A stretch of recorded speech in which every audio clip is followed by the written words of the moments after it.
Mister Ramani, உங்களுக்கு என்ன வேணும்? பக்கத்து வீட்டுக்காரரா? பக்கத்து வீட்டுக்காரர் எப்படி இந்த குடும்பத்துக்கு தலைவராக முடியும்? இப்ப சின்ன வீடா? ஐயோ, மிஸ்டர் ரமணி அப்பான்னு சொல்றாங்க. மிஸ்டர் ரமணி உங்களோட அப்பாவா? உங்களுக்கு கல்யாணம் ஆயிடுச்சா? ஹஸ்பண்ட் எங்க?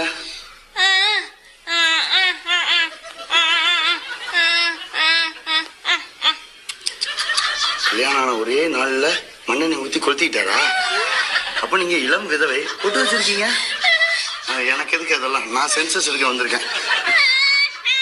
நீங்க பிறவி ஊமையா?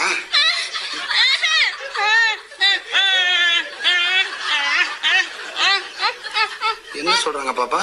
அவங்க ஊமை எல்லாம் சொல்றாங்க. தப்பு மேடம். எத்தனை தடவை டிவியில பாத்துருக்கீங்க? சென்சஸ் எடுக்க வரும்போது உங்களுக்குள்ள இருக்க ஊனத்தை மறைக்க கூடாதுன்னு சொல்லி